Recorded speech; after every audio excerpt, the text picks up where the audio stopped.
Hansı sədəqə daha əfsəldir? Verilən sədəqələrdən hansı əfsəldir? Alimlər bəhs ediblər bunu. Yəni biri 10 manat verir, biri 100 manat verir. Hansı əfsəldir? Şək yoxdur ki, 100 manat verilən sədəqə daha əfsəldir, 100 manat da ona görə. Biri 10 manat verib, biri 100 manat verib. Qiyamət günü savabları eynidir? Yox. Necə 10 manatla 100 manatın savabı eyni ola bilməz.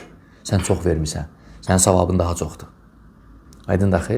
Lakin bu əsl olaraq bu cürdür. Lakin burada alimlər nəyi bəhs ediblər? Bəzən sədəqə verilən kəsin ehtiyacının miqdarından asılı olaraq sədəqənin savabı fərqlənir, böyüyür. Nə deməkdir bu söz? Sədəqə verilən insanın ehtiyacının miqdarının dərəcəsində sədəqə verənin savabı fərqlənir, böyüyür. Böyüyür ya azalır. Yəni onu var idi, onu da verirsən. Yəni, bu qardaş belə başa düşdü. Onu var idi, onu da verirsən. O var, sən başa düşdün ki, verən adamın.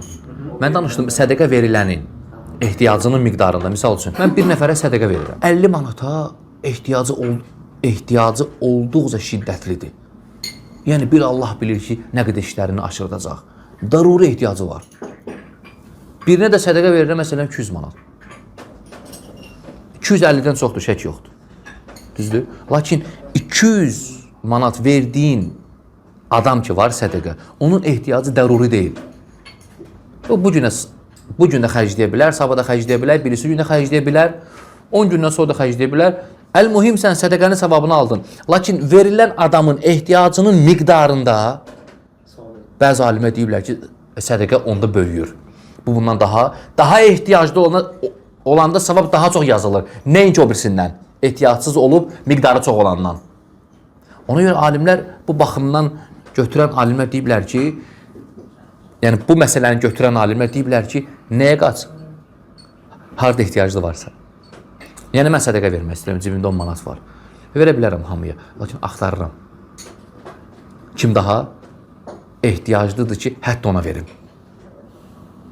Yəni bu kimi şeylər var. Ona görə düzdür, əsl budur ki, yəni sədəqə verilir.